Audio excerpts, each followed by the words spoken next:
Welcome back to Get Your House in Order, another episode of a podcast where we explore what it means to live and work with intention, alignment, and authenticity.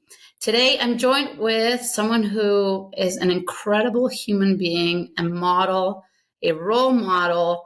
What can I say? Brittany Gray is the founder and CEO of Fancy Face, a luxury brand that redefines what it means to feel beautiful. And we'll get into that in a second. From her early days as a triple threat performer in film and theater to building one of Canada's most trusted beauty companies, Brittany has really always followed her intuition. Fancy Face isn't just about makeup, and it's about really helping women feel empowered, seen, and confident in every season of life.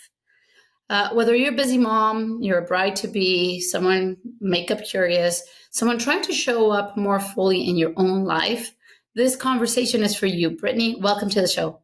Thank you so much for having me. It's a pleasure to be here. So, Brittany, first of all, we met through Fashion Heals. You did hair and makeup for our models, and you gave so much meaning to their evening, making them feel pretty. But tell me a little bit more, and we'll get into that in a second, of course, but tell me more about your career from stage to studio. You began your career in the performing arts with roles in productions like Chicago, one of my favorites, and The Producers. How did your background in entertainment influence your approach to beauty entrepreneurship? Well, I mean, it indicated so much of what I do now. I mean, a lot of the initial inspiration came from being, a dancer primarily. I started out as a competitive dancer and did that all through my childhood and teen years. And of course, when it comes to dance and being on stage, there's a huge component of performance makeup that's tied into it. And I loved that transformational process of getting ready to step on the stage. Makeup has this ability of really, turning you into a more confident version of yourself. And it's a powerful tool. And I realized that at a very young age. And then, of course, fast forward to me getting my first professional job working on the movie Chicago with Catherine Zeta-Jones and Renee Zellweger, two of the hardest working women that I have ever come across in my career thus far. Seeing them in the makeup chair being transformed into these iconic roles that they played in the film, Catherine Zeta winning the Oscar for her performance. It really made me realize how incredible, being a woman and having these amazing tools in front of us when it comes to beauty, cosmetics, etc., how amazing it really is. And, if you tap into that power, it can truly transform your life, how you feel about yourself. And that's really what I wanted to bring to Fancy Face. I dreamt of this brand that could help women feel powerful, feel strong, feel confident so that they can go out and achieve their dreams in life. And, it grew really intentionally. It grew from a lot of intuition and inspiration over the years. I can't say that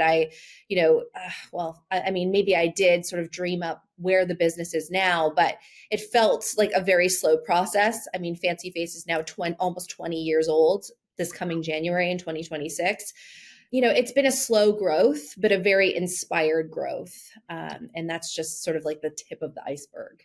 And it's funny because I think although our worlds are very, very far apart, finance and what's dry and so on, to makeup that is beautiful and pretty and so on. I think empowerment is at the core of what we both do. Mm-hmm. And that's amazing. And anyone can tell you, taking a meeting with makeup on or dressed properly or just in your power suit is very different than if you approach it, in your sweatpants and mm-hmm. with your button up in the air just because you didn't have time for that. Mm-hmm. And it's not that you have less value or anything, but just mm-hmm. the feeling Yeah. behind it, right? It's interesting. Is really what motivated us to come up with the mantra and the tagline that fancy is a feeling. That's what we say. Yeah, And I it's was a huge going part to of the ask business. you that because it is a feeling, and but you do it in a very magical way. I remember you guys working with the models. You had conversations with them, and you were able to draw out of them Mm-hmm. what made them really feel happy and special, Mm-hmm. and also their fears and what they wanted and what they didn't feel like. And we're talking about kids ages from, I think the youngest at the time was 3 or 4, Mm-hmm. to adults, right? That Mm-hmm. are at the late stages of their career in that occasion. But I'm sure you deal with people all ages. Of course. I mean, my daughter is 8, and, seeing her sort of very young, um, uh, interest in beauty, really. And it's just so universal across ages. And it's because of that feeling that beauty can bring. So how do you see beauty routines as a form of self-care and empowerment for women? Well, I mean, I think it's one of those things that, you really have to carve out the time and tell yourself that, you don't need to rush through it. There's all of this talk about, the 5-minute face or like the really quick routine. And I love to just challenge and question that because, there's been tons of books and everything else on the 5-minute face. But why are we rushing the one moment in our day where we get to look ourselves in the mirror and show up for ourselves and maybe meditate or maybe set the tone or maybe think of goals? Or like, it's such a powerful time. Why not make it 10 minutes? Why not make it 8 minutes? Whatever you can do. But I don't think your beauty routine should feel like a really fast rush through process. I think it's, if you're intentional and you're mindful about it, it can set the tone for your entire day. And that's what I love to coach our community about, is just, like each step, embrace it, like make it a meaningful moment in your day. And if it's not makeup, make it your body care, your like putting on lotions and oils, or how you treat your scalp, or just something that makes you feel like you matter too. I mean, myself, I have 2 children. I'm turning 40. I run a household. I run a business, trying to keep up with going to the gym and eating healthy and blah, blah, blah. So there's so much that we have to handle in a day, so many to-dos to tick off our lists. Yeah. And if you don't carve out that really important time to just, again, show yourself that you matter, life gets away from you. And then you look in the mirror one day and think, I gave everything to everyone else, which is lovely. It's beautiful. It's commendable. Yes. But if you have nothing to show for it in your own heart and being for yourself at the end of the day, I mean, you need to be, I always think, it's the glass running over, like that's when you can give beautiful amounts of love to others, is when you're pouring over with just so much love and well-being.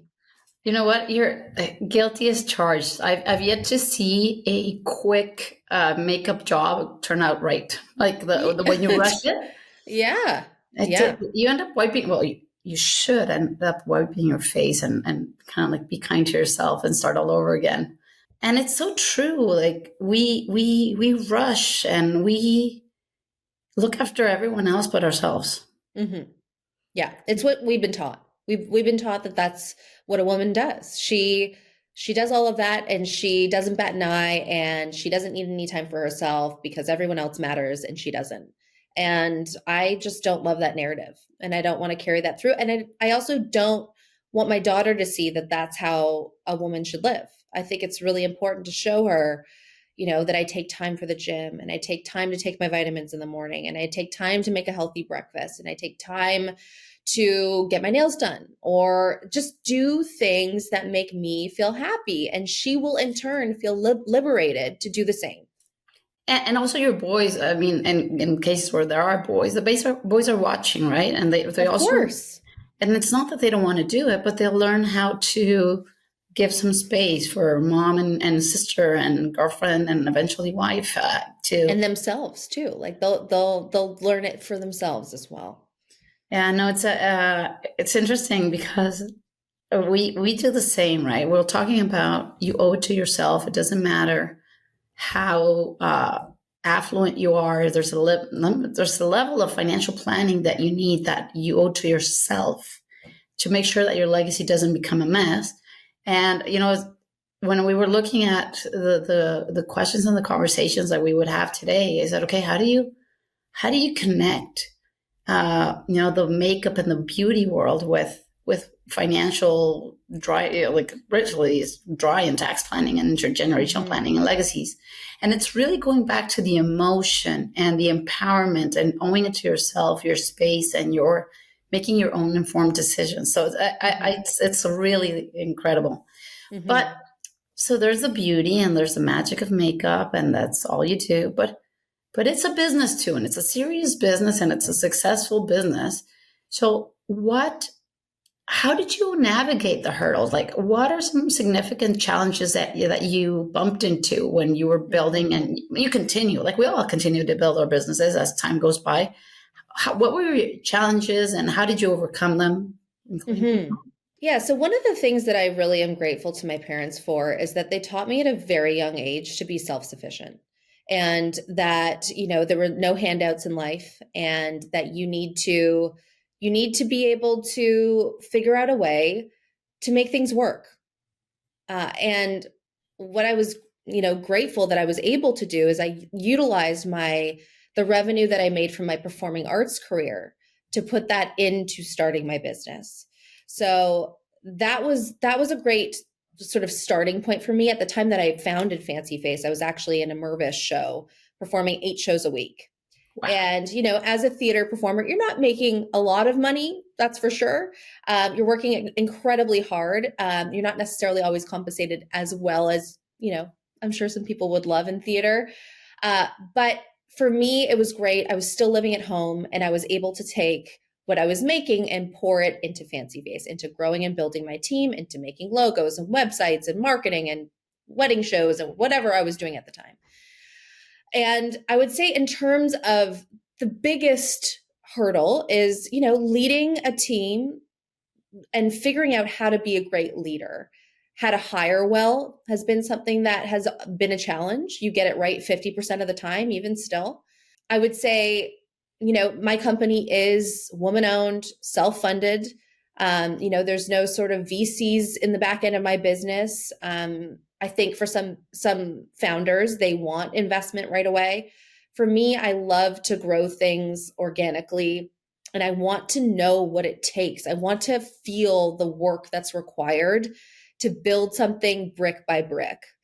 And that's exactly what I've done. And has that been easy along the way? Absolutely not. We went from a service-based business to having a retail store to e-com and having multiple locations now. So the different stages that we've gone through over the past 20 years, no business school could teach you for what I've learned, going through all of that. And there's endless challenges on a daily basis. They never end, but in a way that means that you never stop growing. Well, I mean, a flat line means death, right? So a few bumps are always welcome. Yep. But nobody teaches you really how to navigate building your business. And certainly nobody teaches you how to be a mom. You can role model, but really you're on your own on that one. And it all depends how the kid comes out and how you connect and you don't.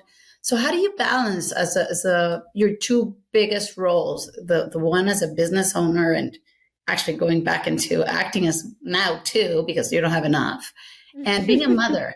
How do you balance personal and professional responsibilities? How do you do it? What's your magic? Well, I've learned to enlist in help. For a while, especially personally, I would juggle all fronts, and I would burn out, and I would, end up at midnight crying over folding laundry because I just had no more energy left and I needed to sleep. No one was taking care of me. I had, a lot of other people to take care of. And I remember there was a day I was sitting in the park with my dad across the street from my house, and I was in shambles. I was at my wit's end. My kids are 18 months apart, so I had them back to back. I took no mat leaves, which I don't recommend. But if you're an entrepreneur, you got to do what you got to do. Your business doesn't stop running, and there's no one to step in for you, especially when you're a small company and just run the company for you. Mm-hmm. So he looked at me. He owns a business himself. And he said, Britt, like, you really just need to drop your ego. You don't need to be great at everything. You need to enlist in help in the areas where, your time is not well spent doing those things. You could be spending quality time with your children instead of doing laundry. You could be, working on building your team instead of, I don't know, deep cleaning your house, things like that. It's just, and so what I've enlisted in for clarity, because I do feel like, people say this and then people want the exact, like, what do I do? So I have a woman that comes into my house. She's wonderful. She comes in 4 hours a day, 3 days a week in the morning from about 7:30 to 12:30 or 11:30, actually 7:30 to 11:30, 3 days a week. And she helps make lunches. She helps clean. She helps with laundry. Is 3 days a week enough sometimes? No. Is it too much sometimes? Yes. It depends on the ebb and flow of my business, but it's something I've committed to. My husband's also in film. He works, sometimes 14 hours a day. So the schedule is challenging. And if someone like myself does not have help, it's impossible. It really is. Well, you spend your weekends cleaning and then you show up on Monday all flustered and destroyed and tired. And so my coach said you should not touch anything that you can pay anyone under whatever amount works for you per hour to do. So I'm aiming at, increasing that value every year. Mm-hmm, and delegating. Mm-hmm. And really, I think it's important that you be real with yourself. If you're like, I suck at cleaning. Yeah. I hate doing laundry. I hate it. I do like the way I do it. I will say that. Like, if I have the time to do it, I enjoy it in terms of when it's done, but I hate the process of doing it. And when we get to those socks I could burn. Yeah, me too. Because then the kids don't seem to care that a red and yellow are not matching, but they wear them, and then it's all confusing. Yeah. How old are your kids now? So my daughter is turning 9 in August, which is wild, and my son just turned 7 in March. Okay, so you're starting to see the light at the end of the tunnel, but then it speeds up so fast, and then like mine is going to university in September. Oh my gosh. Wow. Yeah. I when it comes to the younger years, I do say freedom 5. When your youngest is 5, it feels a lot lighter in terms of workload. They can do those. You're not asked to do every little thing anymore. And I'm really in this era with my children. And I say to them, like, if you are capable of doing something, you have to do it. And I know it's easy for them to say, Mom, can you open the car door for me? Or can you, do this for me or that for me? But if they are able to do it at this age, I say you got to do it, because we're a team, we're a family, we work together. And, I don't think it's right for the mom to be doing every little thing all the time when your kids are capable of doing those things. And you're creating a time bomb, because I think when you delegate to your children, I find you're giving them a vote of confidence. Like, you can do this. It might not be perfect, but you can do it. And then they also feel that they're adding value to the family and so on. Right? You are so right. A lot of times when we do things that they ask us to do and we know that they can do them, it's an esteem builder for us, and you're robbing them of their confidence. 100%. So you're I think we all are in the middle of busy days, lots of noise, multiple offerings. There's this product that's going to make you look, fill in the blank. You're in a world with a lot of noise, so many beauty products that promise everything. And I think the only thing they don't promise is height enhancement. But other than that, everything can be, you have the heels, but then there's that. But really, when it comes to beauty products, Fancy Face has a very, very curated selection. So how do you decide what to include, or what philosophy guides these choices? For me, because I was an artist for so many years, I mean, it's now been almost 20, as I mentioned, and I was doing beauty long before I opened my company as well. I've tried every product under the sun and I've tried every formula that's out there. When I am testing and trying formulas and I land on something that I know is truly transformative in terms of how it makes me feel, that is when I know I need to launch it or bring it into fancy face in some way. For example, I've wanted to launch a mascara since we launched a product line 6 years ago, and I've yet to do it because I need to find the perfect formula before I even bother doing it. There's so many on the market. It has to be extraordinary. And I've realized that when it comes to formula, when it comes to beauty, when it comes to our launches, I'm definitely a perfectionist. And that can be a good thing and a bad thing. It can hold you back in a sense because you could launch and then just iterate after. But I care so deeply about our community and I care so deeply about the women that we service and the women that we work to help feel good, that I can't launch something unless I know it's fantastic. So what's good about that is that, we're a beauty brand that cares about the details. We're not launching things because they're trendy. We curate other brands. We bring them into our specifically our downtown store, also our Etobicoke based store as well, that are primarily woman owned. And also I aim for Canadian as well, to feature these brands that complement our cosmetic line with skin tools and perfume and candles and my concept for the brand is really for it to feel serene, calm, clean, welcoming, for that woman that feels, over 40, like maybe she doesn't belong in a Sephora.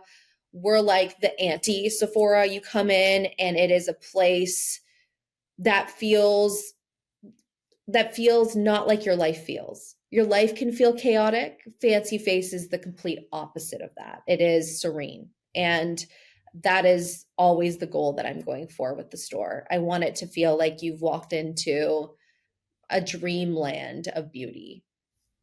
And I think you're doing a really good job and like fabulous job to be clear.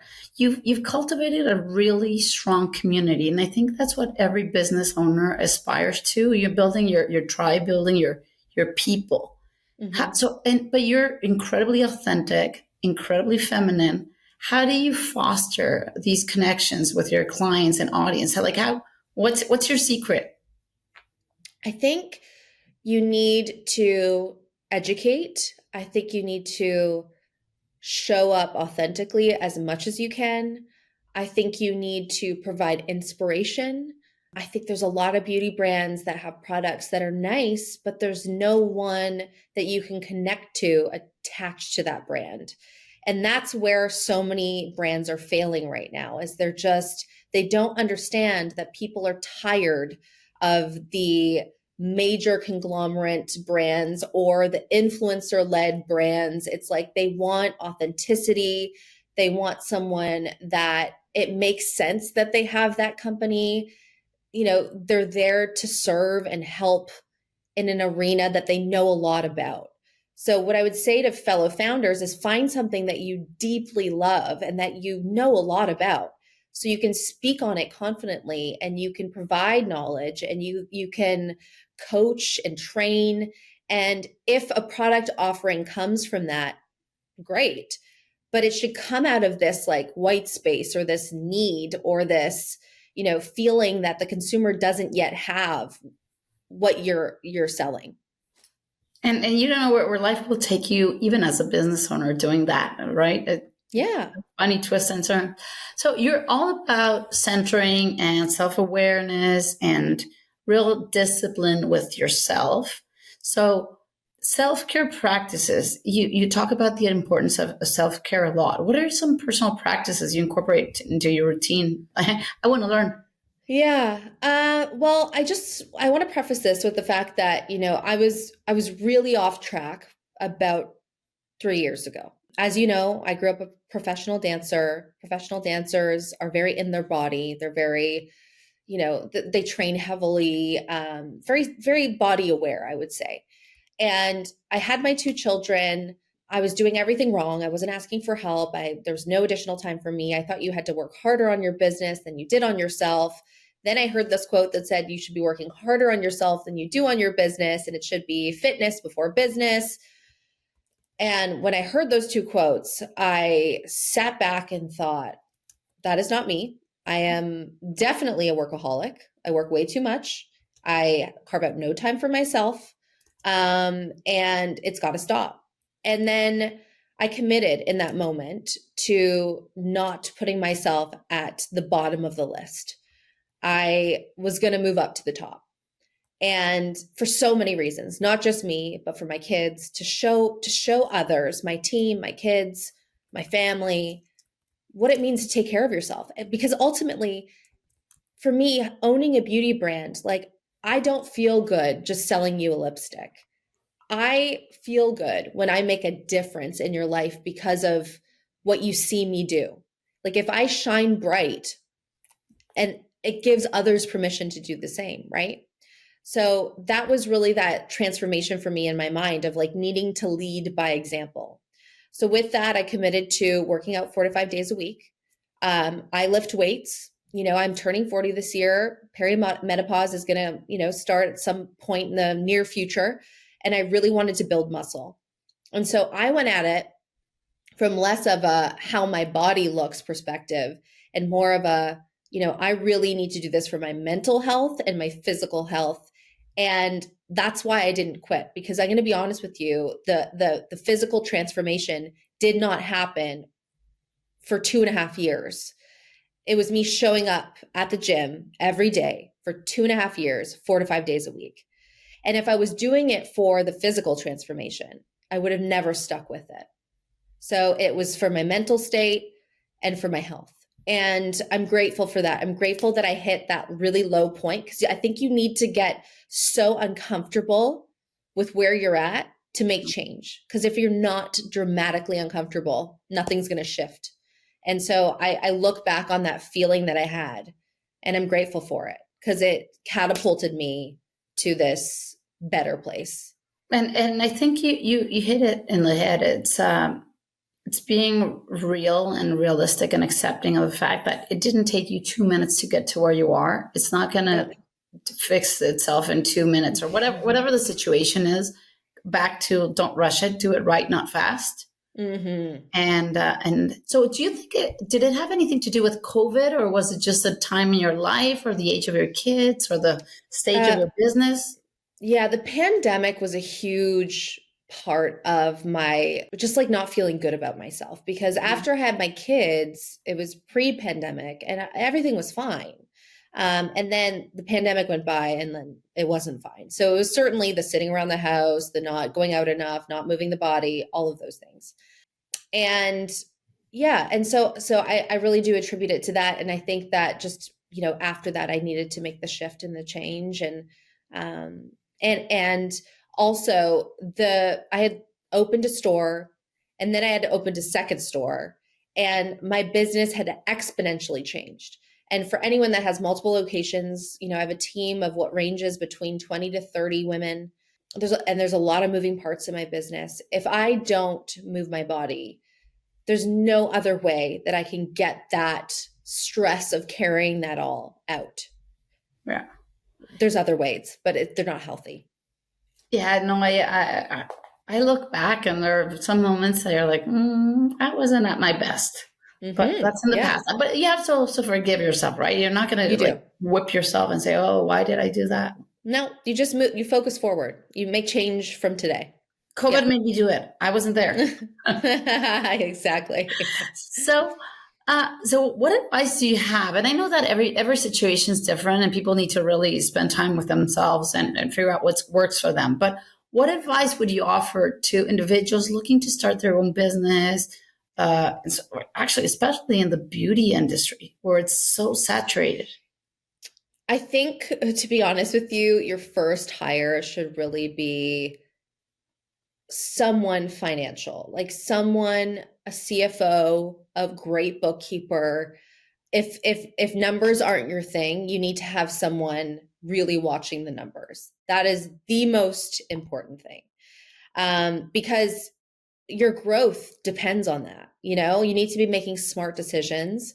So I would say that's one of your first steps. If you already have, an idea of what you want to do, it will give you also the confidence to move forward at a pace that you can maintain. And then I would say you really need to try to find, a great team, whether it's small, whether it's one person, like a support system of some sort. And then you need to cultivate your audience. So building community, where are you going to show up? What platforms are you going to be on? I love that whole idea of, being the jack of all trades, but master at nothing. So really like hone in on what you're going to do, keep it simple, what platforms you're going to be on, keep them simple, make sure your target audience is there, and then just go at it. And realize that, I think the thing that is not great nowadays is that we're taught that things need to succeed quickly. We read headlines of massive success that people have in business. And I'm here to show you that, having a business for 20 years and building community and, that there's something to be said for that too. Would it, be lovely to become $1 billion company inside of 1 year? Sure. Maybe. I don't know. I can't tell you, but it's also beautiful to build, a legacy brand that means something. And that's my intention is to build a Canadian beauty brand that leaves a legacy. With a story. And what we tell people is, don't be shy to share your story, especially with your children, right? Because if your venture turns out to be successful and you accumulate enough wealth, whatever that number is, different for everyone, how do you expect your kids to know that you sacrificed, that you worked hard, that things worked, that things didn't work, that you spent, X number of nights not sleeping well and just figuring out how you were going to figure it out? And there's a lot of figuring out going on when you're a business owner. And how are they going to appreciate the value of that if you don't tell them the story? Because probably your kids are living their own version of your story where mom or dad are successful already. How are they supposed to know that it wasn't like that all the time? Mm-hmm. Yeah, it's interesting. I think they really need to be taught that as well, and told that. It's funny for me personally. I don't know if this is more, just my love for entrepreneurship, but I'm the girl that goes into like a small boutique where there's like a little mantle that tells the story of like how it opened 70 years ago and how it was like, created off of a love story, and then they did this and they did that, and just like I don't know, I love those like gritty entrepreneurship stories that have magic in them. Like that is what I love. I love, European feeling boutiques, and I don't love mass retail. I think the world is changing a little bit, and consumers are changing and how they shop and what they care about and where they invest, and just like everyday little things. But that's really what inspires me. A celebrity could walk in the room and I could be like, whatever. But then Sarah Blakely or, the owner of Spanx or someone like that could walk in the room and I would be starstruck because it's that grit that person had, that perseverance that person had. And I want to know those stories. Yeah. And you know what goes into that, right? So it's a noisy world, and you're inviting people to spend time with themselves as the face that's going to be styled or makeup on or and some kind of self-care in the next hour or so on. Is take time to yourself, but also if you're a business owner, spend time figuring out the real drive. And that's why I'm such a big fan of Simon Sinek's book, The Ultimate, what is it called? The Infinite Game, and start with why. So bridging those two, I love it, right? Because if you're financially driven, it might work, right? But is there the same sense of pride? And I'm not into martyrdom and failed enterprises to then appreciate one, but is it the same flavor to be an overnight success than when you build something? Probably not. And my question every day is, are you enjoying the journey? And there are days Yeah. that you say yes. There are days that you say no. And ideally, the way I see it is if we try to spend more times on the yes than the no's, we're winning. Totally. Yeah. Yeah, absolutely. Absolutely. I think it changes too over time. Like now I'm mentoring a girl who has a beautiful business model, and just your goals change. You want to start to inspire other people to take risks and to dream big and to see what they're capable of. And it's not to dream big to have a massive bank account. It's to dream big to show others what's possible. And I think those are the biggest and most successful ventures. Look at Patagonia; they've done it right, and they keep going, and then donated everything, and they keep growing. So Mm-hmm. that's fabulous. So this podcast focuses on intentionality, and so how does your journey with Fancy Face? Because you're talking about changes and things that work and don't, and Mm-hmm. Mm-hmm. you're teaching people that it's okay to change your mind. So, how does your journey with Fancy Face reflect the idea of getting your house in order, both personally and professionally? Your house in order. What do you mean by that? Uh, Finding the alignment with who you are, with the goals that you have in life that keep it human. In my world, getting your house in order is addressing all those little elements that can make a financial house crumble. We Mm-hmm. want to make sure that people have investment clarity, that they Mm-hmm. are properly structured, that they're tax efficient, that their wills are in place, and start all over again, ongoing, normalizing money conversation. But in your case, how do you build intentionality between your personal life, your business life, what you do for your clients? What does that look like when you help people get their own house in order from a beauty perspective?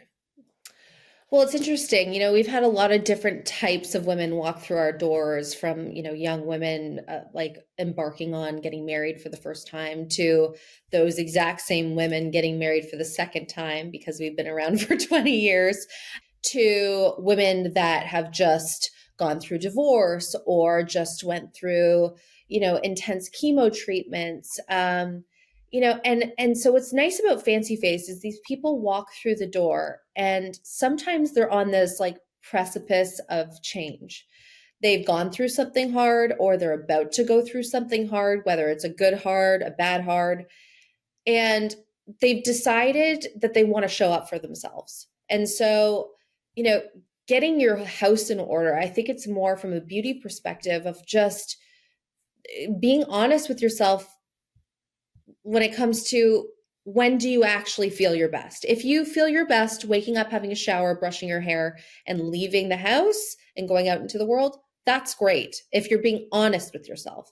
But I think the women that come into Fancy Face, they just feel like they just need a few key fast things. They need a great dark circle corrector. They need a great, pore refining powder. They need a really good cream blush. They need a lipstick that wakes them up. They need a great skincare routine that they don't have to think about, where there's not a million options. There's just one key option in each element of the skincare routine. And they just want guidance. And they know that those steps equal feeling a whole lot better about themselves, which equals them being able to have the life that they actually want. So it's also interconnected, it's also intertwined. And I love that mindful woman coming through our doors. I love it not just being about make me look pretty, make me look, let's put on a facade. I love that woman that's like, no, no, help me feel good. Like, let's work together to like really make me feel inside really great. So it's if I'm hearing you correctly, it's not really about the product. You know your products. You know what can do what for who. So that's your job. Yeah, that you Yeah. know. It's really extracting from someone, what is it that I need to put in front of you that will make you feel at your best, that will give you the alignment with what's important to you. Mm-hmm. Yeah. So in my world, it's never about money. Conversations are usually, am I going to be okay? Are my kids going to be okay? Mm-hmm. Are my kids going to still talk to each other? Am I doing things right? Am I going to live on my savings, etc. So you do the same. It's not necessarily about makeup. It's really about what is it that your reality shows. It's not a checklist, right? You need mascara, you need cream, you need this. I mean, there's some Yeah, because basic. you can get that stuff anywhere. I mean, you know, I think when it comes to having a meaningful brand, it's got to mean more than just what you're selling. It's there's got to be more meaning behind it, and not out of it being a marketing ploy, out of it being a genuine love for helping others. It's Yeah. it's and I think consumers and clients they have this like internal radar of knowing if you're genuine or if you're not. Like they can tell. And so yeah, because I can tell when I'm out and about, I can tell when something feels like I'm being sold to, or when something feels like, no, this company and this person actually want to help me. And I love that. Yeah, no, totally. So, Britt, I want to really thank you for sharing your journey and your insights with us today. Incredible, your story, your drive, your grit. I'm sure you've cried a few tears here and there, but you made them pretty all over again. Your story is a testament, really, that following one's passion and the impact of aligning ourselves with, personal values with professional endeavors is true. Hmm. So, for our listeners, Brit's experience really reminds us of the fact that self care and intentional living and really setting time aside for yourself, and listen, I'm guilty as charged. I should do that more often, are not luxuries, and they're necessities. And whether you're going through a beauty routine or pursuing a passion project or building your business, it's really important to align your life with your values. It's essential. So remember, getting how your house in order starts with recognizing what truly matters to you, taking deliberate actions, and really marching towards that vision. So until next time, thank you, Britt, for being here. We will share all your contact information with your addresses, your social media plugs. Everyone, men and women who are listening to this, thank you so much. Go visit Fancy Face and live the experience. Our kids at Sick Kids and Fashion Heels have seen it. We have seen it. I've seen it myself. They are magical, and I think you deserve it. You've earned it. Thank you so much. Thank you for so much for being here. And we hope we can see you here again very, very, very soon. Thank you so much for having me. I really appreciate Thank you. You made me emotional there. it.